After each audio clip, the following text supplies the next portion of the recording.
Hoje nós vamos trazer um tema chamado Jesus e o Ego.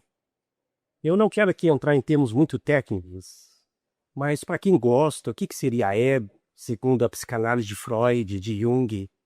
Ego é uma porção da mente muito importante para nós.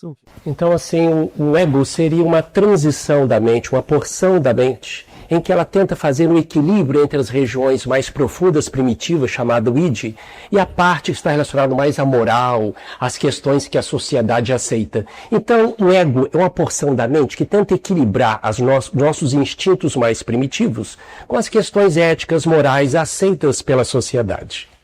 Então, o ego é uma coisa muito importante para todos nós. Esse é um conceito mais técnico do psicanalítico.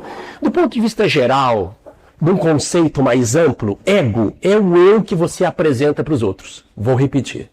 O ego é aquele eu que você apresenta para os outros, para o mundo. E é como se você se avalia e como você se mede, como você se acha. Isso é o ego. O ego, ele faz parte da nossa sobrevivência, gente. Desde os primeiros hominídeos da face da Terra. Ninguém arranca o ego, ninguém tem como amassar o ego, retirar o ego. Isso é impossível, porque se não fosse o ego, nós não estaríamos aqui vivos. O ego é responsável por manter os nossos cuidados pessoais, desde as coisas mais simples da higiene do corpo, tomar banho. O ego que nos permite, muitas vezes, difícil, mas dizer não, saber dar limites numa relação quando ela está abusiva, seja qual for. É saber dizer realmente para nós que isso deve ser mais adequado ou não, que isso é melhor para mim ou não, mesmo que seja errado. O ego, gente, essa estrutura nossa é responsável pela nossa sobrevivência, tanto física quanto mental, emocional e psíquica. Então o ego faz parte da nossa sobrevivência. Só que, como todo mecanismo de sobrevivência, muitas vezes se torna disfuncional. Que todos nós temos, vocês sabem disso, vou dar vários exemplos, e é muito fácil a gente compreender isso. Então não temos como arrancar o ego. O ego faz parte da nossa sobrevivência. E começou tudo aqui, gente, ó, nos primeiros hominídeos, tá? Os homens da pré-história. O ego ali ele surge para justamente manter a sobrevida, como indivíduo e como espécie. O ego, ele não encontra uma região específica do cérebro, ele é representado por todo o mecanismo cerebral de sobrevivência. Então o ego ele permite coisas mais simples, de cuidados mais básicos da nossa vida, com a nossa prole, com aqueles que estão próximos de nós. Isso faz a espécie humana. Então, gente, o nosso cérebro, só para ter ideia, ele foi criado para a nossa sobrevida. E o cérebro nosso, gente, ele faz de tudo para nos manter vivos. O que eu vou falar agora é fato científico, não é teoria, não é filosofia. Os neurocientistas relatam que o cérebro foi feito para três coisas básicas: reproduzir, comer, dormir e ainda economizar energia. Alguém pode, peraí, Carlos, você é muito reducionista, você é muito materialista, você é muito grosseiro.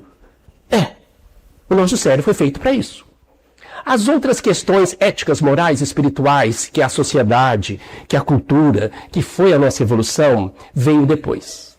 Mas o nosso cérebro, gente, no final da conta, tudo que a gente faz no dia a dia é para manter isso, é a nossa sobrevida. É dormir, comer, procriar e economizar energia. Só para vocês terem uma ideia, toda energia que o nosso corpo consome, 20% vai para o cérebro. E o cérebro é guloso, ele quer economizar energia. Por isso que é difícil de mudar de hábito.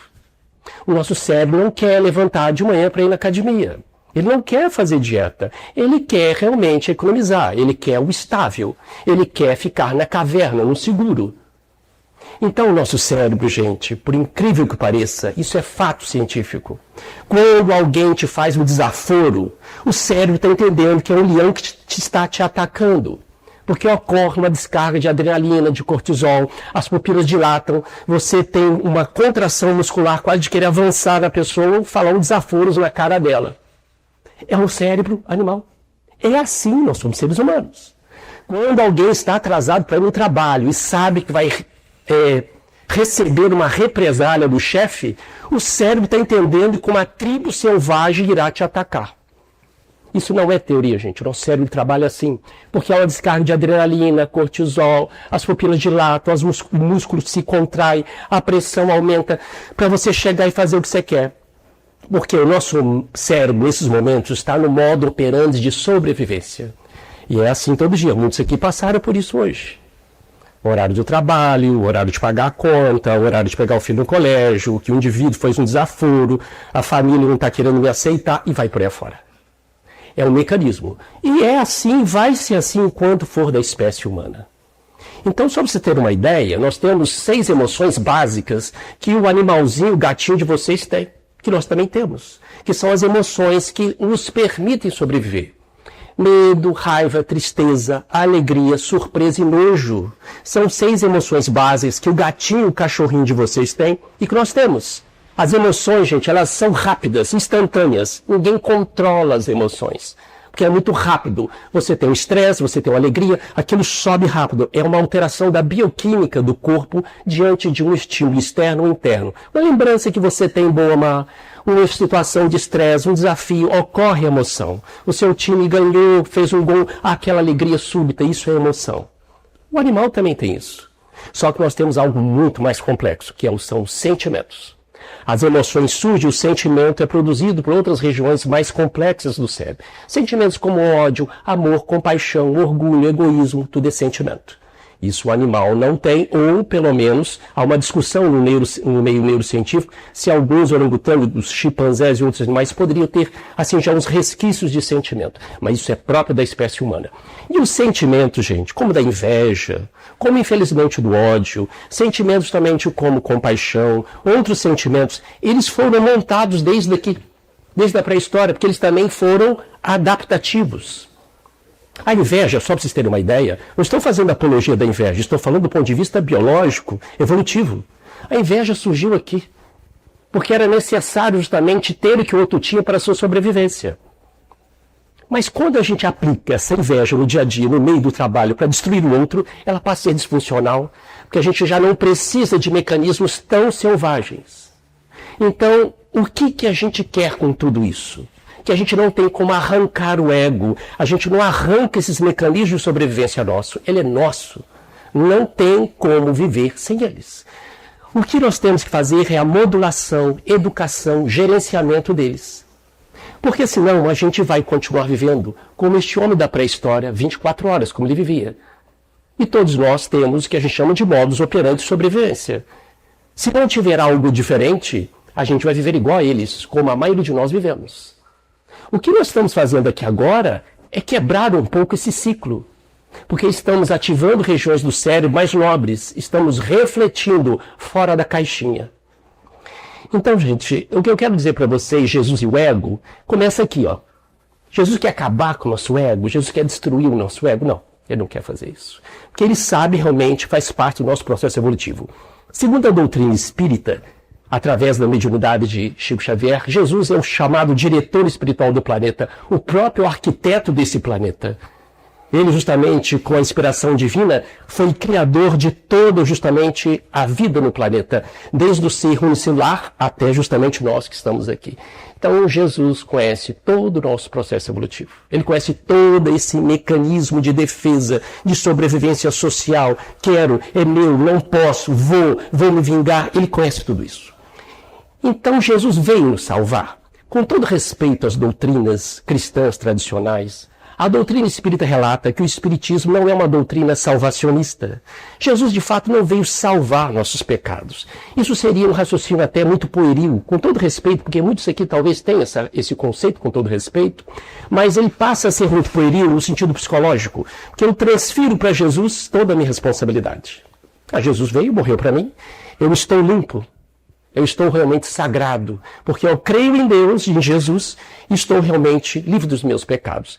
Esse é um raciocínio pueril, infantilizado, porque tira o seu esforço pessoal, tira a sua construção psíquica pessoal. É como aquela criancinha que, diante de um perigo, coloca a mão diante de um rosto, achando que aquilo vai passar. É a mesma postura psíquica da criança.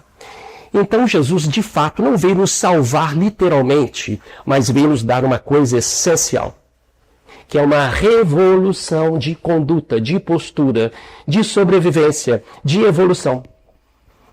Então Jesus, gente, veio nos ajudar a tirar-nos da rotina mental do homem comum, deste homem, que nós temos tudo dele, gente, tudo como eu já falei. Quando a gente começa a estudar, ninguém precisa ser neurocientista para saber disso, mas quando a gente vai estudar um pouco a função do cérebro, você fica assustado. Que como o nosso cérebro, gente, a função dele é muito semelhante à função de um chimpanzé ou de um orangotango na floresta. Os mesmos mecanismos sociais que nós usamos está presente já no orangotango, nos chimpanzés. Isso é pesquisas científicas realizadas. Eu não vou entrar em detalhes, são questões muito científicas, mas nós nos assustamos com isso.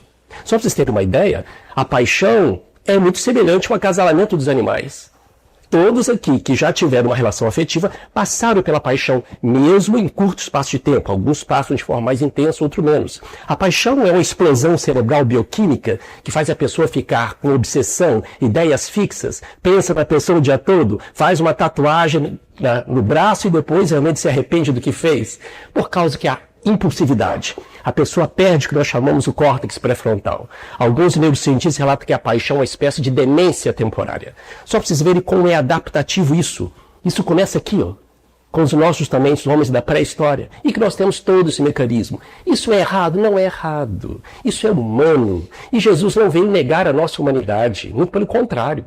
Ele sabe perfeitamente que nós temos a humanidade e precisamos dela para sobreviver e chegar ao ponto que ele quer que a gente chegue. Só que com modulação, com revolução. Então, gente, Jesus veio trazer para a gente, tirar-nos da rotina mental do homem comum. O que é a rotina do homem mental do homem comum? É isso que eu disse. É a ruminação, é o dia a dia que é necessário para a nossa sobrevivência. Seja física, material, familiar, afetiva. Todos aqui têm a rotina mental de homem comum. O cérebro foi feito para isso, para ser automático. Isso não é errado, viu, gente? O cérebro foi feito para ser automático. Por quê? Se o cérebro fosse consciente para tudo que você faz, ele ia gastar energia, ia ser uma exaustão no final do dia que ninguém ia conseguir nem levantar da cama. Então, quando você está fazendo as coisas no dia a dia, é muito automático. Abrir uma gaveta, colocar água no copo, você não está pensando nisso. Carlos, mas isso é óbvio. Não, não é óbvio. O cérebro ele foi feito para economizar energia. É por isso, se eu perguntasse para vocês, me fale em detalhe, quantas pessoas que você cumprimentou hoje? Me fale em detalhe a sua refeição hoje. Muitos aqui ia falar que cumprimentei o fulano, mas se eu falar quantas pessoas você cumprimentou hoje e como você cumprimentou, quantas vezes você foi ao banheiro fazer necessidades fisiológicas, qual foi sua primeira garfada hoje na hora do almoço? Então são coisas que o nosso cérebro não parou para pensar, porque é tudo automático, para economizar energia, e assim deve ser. Só que existe um ponto que a gente já vive no automático. E o Mestre Jesus veio nos tentar tirar desse padrão, justamente trazendo a Boa Nova, o Evangelho. Como Krishna, como Buda e outros grandes missionários espirituais que vêm dizer, espera, você é mais do que o ego, você é mais do que esse mecanismo de sobrevivência. Eu vou te ensinar agora uma nova etapa. Eu vou te ensinar agora um novo patamar. Eu quero que você venha comigo.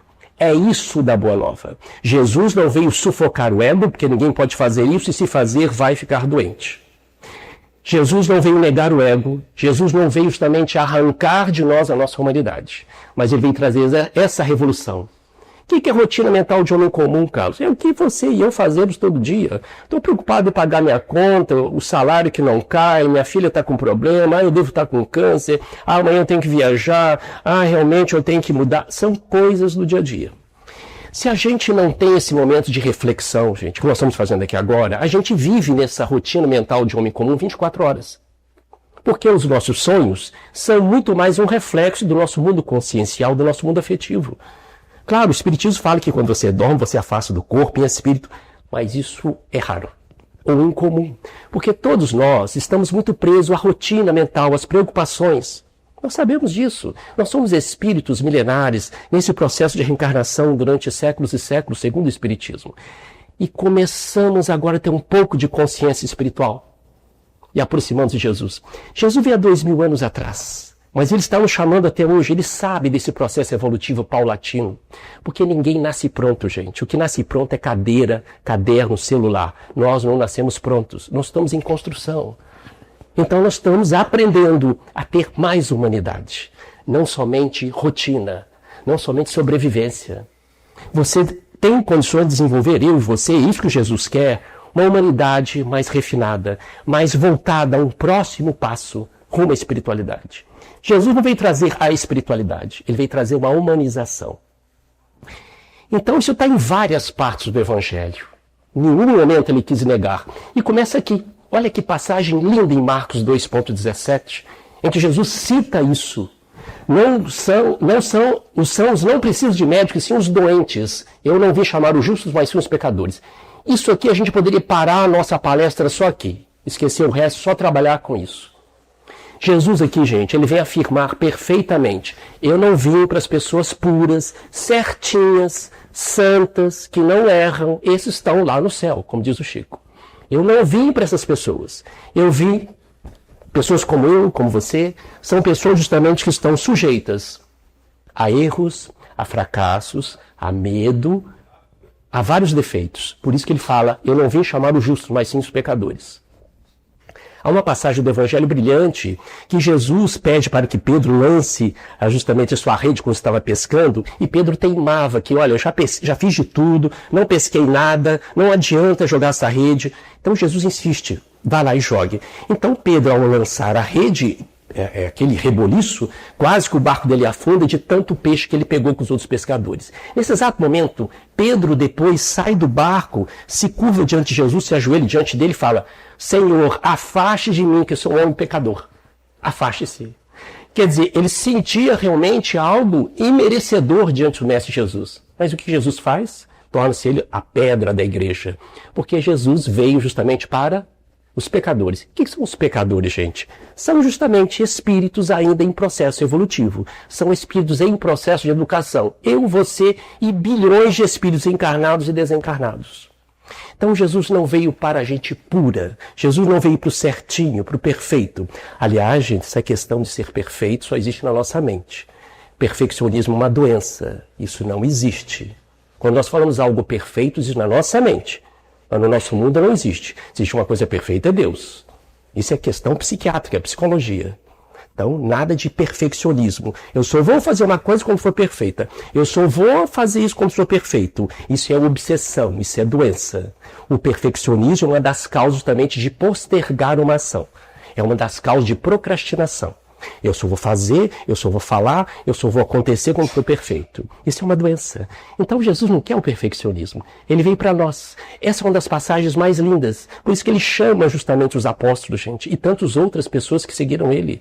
Eram homens rudes, toscos. Quem aqui, por exemplo, viu o seriado The Chosen, apesar de todas as críticas, ele mostra realmente o que aconteceu entre os apóstolos. Eles se degladiavam. Eles brigavam entre si, querendo ser o especial diante do Mestre Jesus. Jesus, com toda a paciência, acolhendo eles. E eles tornaram aquela reforma toda que nós sabemos. Quer dizer, eram homens rudes, eram homens toscos, eram homens incultos. E Jesus convocou eles para formar essa grande boa nova que chega até nós. Então, olha o exemplo disso. A outra questão muito interessante, olha o que Jesus fala: quero misericórdia, não sacrifício, porque eu não vim chamar o justo. Mas olha só, de novo falando. Mas os pecadores. Eu quero misericórdia, não sacrifício. O que ele quer dizer com isso?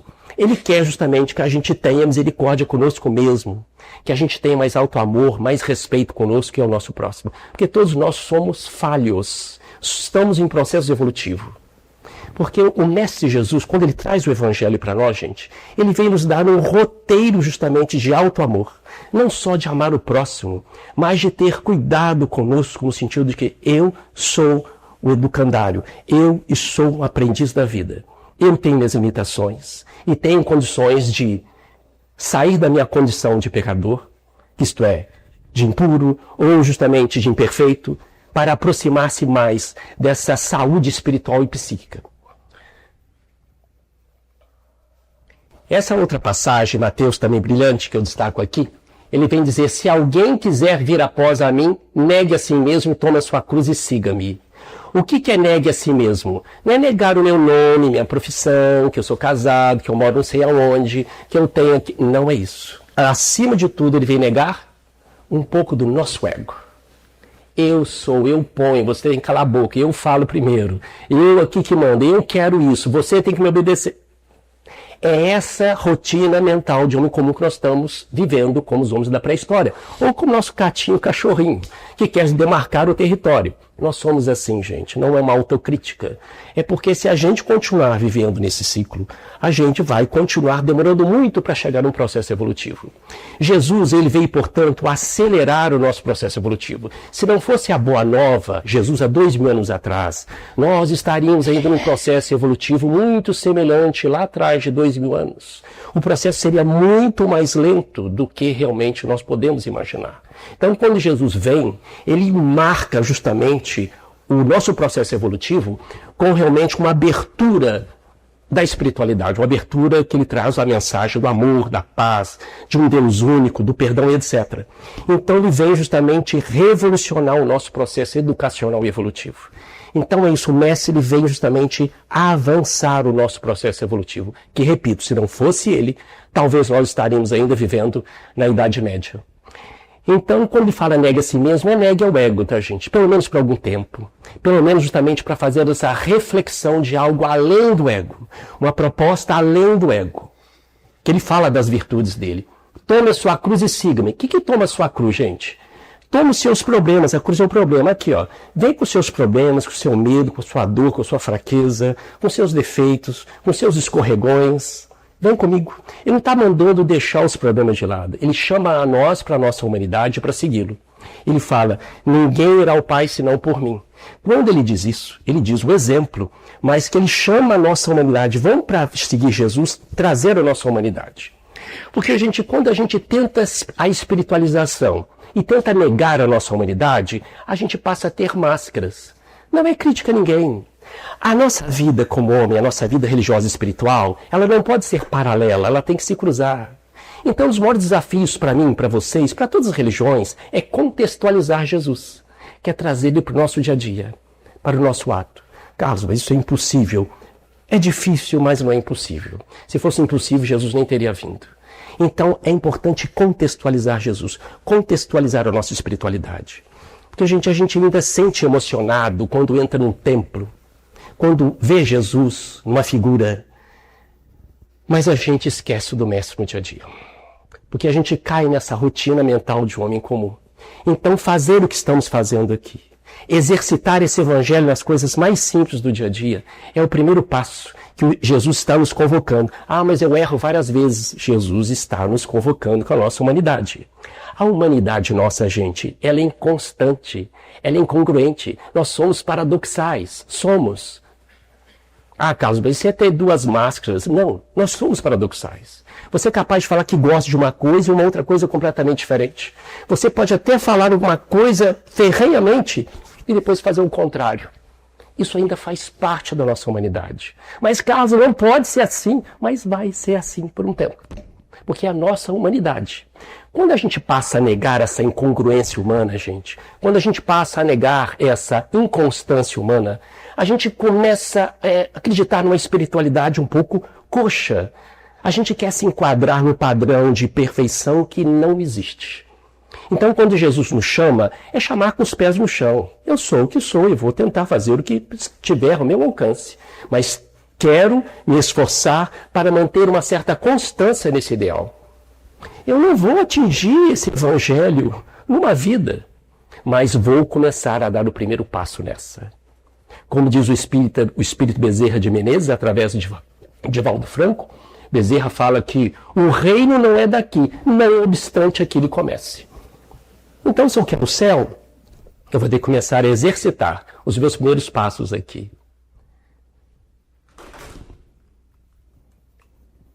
Essa passagem de Mateus, gente, ele fala que, mestre, qual é o maior mandamento e a lei? Um dos apóstolos pergunta. E Jesus responde, amarás o Senhor teu Deus de todo o teu coração, de toda a tua alma, de todo o teu entendimento. E o segundo, semelhante a este, é amarás o teu próximo a ti mesmo. E se amarás o teu próximo a ti mesmo, gente, não dá para amar outra pessoa se você não amar a si mesmo. A falta de amor, gente, é um problema crônico da humanidade. Infelizmente, a nossa cultura e as religiões tradicionais sempre nos colocaram com pessoas não merecedoras. Pessoas sujas, pessoas que não são dignas de merecer o amor de Jesus. Então, as religiões incutiram isso nas nossas crenças. Então, temos muita dificuldade de nos aceitar como somos. E muitos precisam até de um apoio, e é bem-vindo um apoio psicoterápico. Então, quando Jesus diz, amar o teu próximo como a ti mesmo, não dá para amar alguém se você não amar a si mesmo.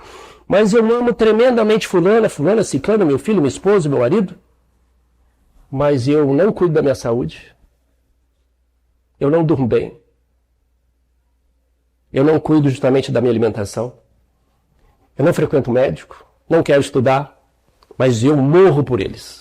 Isso não é amor, gente. Por mais a dedicação, nós sabemos os pais, os missionários, mas isso não é amor. Quem sabe da vida do Chico, sabia que o Chico tinha um amor tremendo pelas pessoas. E quem conhece um pouquinho da vida dele sabe como ele cuidava de si. O Chico se preocupava com a aparência dele. Então, esse é apenas um exemplo, gente, que como o ego é importante nesse sentido. Olha só, não estamos negando o ego.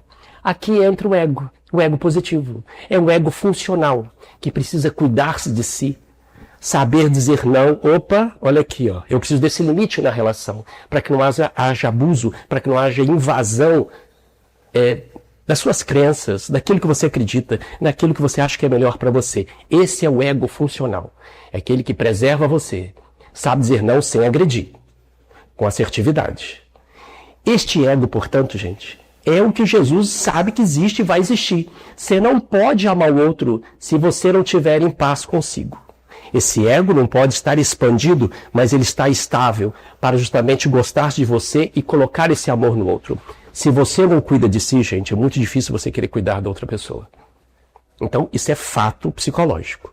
E o Mestre Jesus já estava colocando isso bem claro para nós. Esse mecanismo como é importante. O ego, gente, ele se torna disfuncional quando realmente ele passa a prejudicar você e outra pessoa. O egoísmo e o orgulho faz parte também da nossa sobrevivência. Vejam bem, gente, quando uma pessoa faz uma coisa muito boa, você sente orgulho. Mas quando você passa a achar que aquela coisa que você fez está realmente maior do que a dos outros, você passa a vender uma imagem daquilo que você não é, aí é a arrogância. É quando o orgulho transborda. É quando entorna o caldo, aí torna disfuncional. Você passa a ser arrogante, você não aceita que ninguém te ensine. É aquele filho que está na universidade que não aceita que os pais deem uma orientação. Meus pais são ignorantes, eu sou formado na universidade. E vice-versa. São os pais que têm uma grande referência da vida, o filho vai orientar o pai não, meu filho, que é isso? Eu aprendi com a vida, você ainda nem saiu das fraldas. Isso é arrogância. A gente não precisa ir para o mundo acadêmico, está no ambiente familiar. Então, esse controle do ego é o que Jesus vem trazer para nós. O egoísmo, gente, ele faz parte do nosso processo evolutivo, por incrível que pareça, que está no ego. Os primeiros homens da pré-história, gente, eles tinham que preservar, como todos preservam, a sua família, o seu gramado, a sua comida. Isso é uma forma de proteger você e os seus. Mas o egoísmo passa a ser disfuncional ao ponto quando você passa a olhar só para si e se torna inconsequente com a coletividade. Aí isso é egoísmo, se torna disfuncional ao ponto de levar ao crime. Você prejudicar alguém, querer destruir alguém para beneficiar você. Vejam só, gente, que é o mesmo processo funcional que permite a nossa sobrevida, pode nos levar para o bem ou justamente extrapolar para o disfuncional. Então, todo esse mecanismo não é negativo, ele faz parte da humanidade. Não existe o positivo e o negativo, depende como nós direcionamos isso no nosso dia a dia. Então, é o Mestre, de novo, falando para nós. Jesus e ego, eles vivem juntos, tentando equilibrar, e ele traz isso constantemente para nós. Então, gente, o orgulho e o egoísmo também, como eu disse, faz parte do nosso mecanismo evolutivo. Só para vocês terem uma ideia, existe justamente, por exemplo, vários mecanismos no nosso cérebro, como as neurociências nos demonstram muito claro. Existe o chamado comportamento de bando, o comportamento de tribo. O que é isso? O mesmo comportamento que o cachorrinho, o gatinho, o lobo, o macaco tem, nós também temos no nosso cérebro, gente. É uma coisa que alguns podem ficar até incomodados que eu vou falar, mas isso é fato científico. É só para vocês entenderem como é o nosso mecanismo cerebral. O comportamento de bando, de tribo, gente, é este tipo de comportamento. E existe isso no meio social, no grupinho da escola, da profissão, do meio ambiente, da sua profissão, na família, é um grupinho, isto é, eu amo esses daqui, mas eu sou capaz de destruir eles. Eu amo nós e detesto eles. Esse é o comportamento de bando que os animais têm. proteger a si e detestar o outro. Então, toda vez que a gente tem afinidade, não só sanguínea, genética, mas afinidade ideológica, afinidade religiosa, seja lá qual for, existe a tendência de comportamento de bando. Ele é natural. O problema é quando ele se torna disfuncional. Então, esse comportamento nós temos no dia a dia, já tivemos hoje, talvez no ambiente de trabalho. É o grupinho que reúne aqui, a gente já olha já com outro grupo já incomodando a gente. Uma pessoa que já veste diferente já incomoda a gente. Então, gente, esse comportamento de bando, ele infelizmente é a base de todas as discriminações sociais, religiosas, raciais e assim por diante.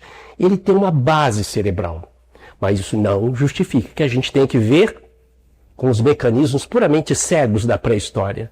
Nós temos isso no nosso dia a dia, vou repetir, na família, no ambiente familiar, no ambiente religioso. A minha casa espírita é melhor do que a do fulano. A minha igreja é melhor. O meu grupo religioso é melhor do que o outro. A minha ideologia, o meu time é um comportamento de banda, é um comportamento de tribo. Isso está em todo o ambiente do ser humano.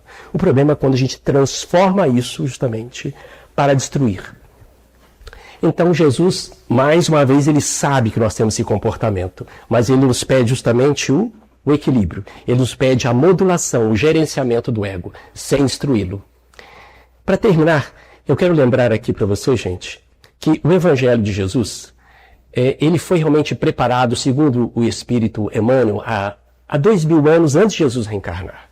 Diz ele, o Espírito Emmanuel, através de Chico Xavier, que Jesus demorou quase 2000 anos para preparar o seu corpo para voltar à Terra. Porque é um espírito crístico, ele não pertence mais à espécie humana. Ele sabe de todas as nossas necessidades, todas as nossas vulnerabilidades. Aliás, o Mestre Jesus passou pelo mesmo processo evolutivo nosso. É em planetas que viraram pó cósmico, não existem mais. Por isso que Jesus, no Evangelho, diz: antes de vocês serem, eu já era. Isso está no Evangelho. Antes de vocês serem, eu já era quem? Já era o Cristo. O planeta Terra tem em torno de 6 bilhões de anos. O Cristo antecedeu o planeta, porque ele foi um dos arquitetos do planeta. Então você imagina que nós não temos ainda a noção do amor deste Espírito conosco. É um Espírito que se tornou carne para tentar justamente mergulhar no corpo, se tornar homem, pelo menos parcialmente, em que ele não necessitava mais disso. Na Grécia Antiga, existia a crença da metempsicose. O que é isso na Índia e na Grécia? É que eles acreditavam que o espírito poderia reencarnar num rato, num cachorro. Isso não é possível, o Espiritismo explica muito bem isso, mas os gregos e justamente os hindus acreditavam nessa metempsicose. Do ponto de vista espiritual, Jesus sofreu quase uma metempsicose. Porque vocês viram o amor desse espírito a reencarnar num corpo grosseiro como o nosso. Um espírito que não pertence mais à espécie humana. Então nós estamos ensaiando ainda e querendo entender o amor que esse espírito, Jesus de Nazaré, tem por nós. E ele está sempre nos convocando com o nosso ego, para que a gente possa primeiro dar os primeiros passos com ele. Que Jesus nos ampare, muita paz. Claro, pois não, querido. Como que surgem as emoções? Ok, obrigado pela pergunta, Renato. As emoções, gente, elas são nas regiões mais profundas do cérebro. Elas ocorrem toda vez que a gente tem um estímulo externo ou interno. As emoções aparecem rápido, questões de minutos. Ninguém controla as emoções. Se alguém fizer um desaforo aqui agora, eu vou ficar com raiva. Mas é rápido. Agora, o que vai acontecer, aí eu que vou escolher. Se eu for agir igual animal, eu vou gritar com a pessoa, eu vou querer enfiar a mão na cara dela. Isso é a rotina mental de um homem comum. Estou agindo de forma basicamente primitiva, igual o cachorrinho, o gatinho que você tem na sua casa. Se você pisar no rabo dele, ele vai te meter, vai te abocanhar. Essas são as emoções básicas. As emoções básicas, depois de alguns segundos ou minutos, Renato, elas transformam em emoções. Em sentimentos, desculpa. Sentimentos nem sempre a gente tem consciência deles, mas na maioria das vezes sim. São sentimentos de amor, ódio, raiva, empatia, vai por aí adiante. Os sentimentos, eles ocorrem em regiões mais evoluídas do nosso cérebro, do córtex pré-frontal. São regiões que elaboram mais sobre isso. A inveja e outros sentimentos que a gente poderia citar uma listagem enorme. Então, as emoções são básicas, são primitivas, ocorrem rápido, diante de um estímulo externo ou interno.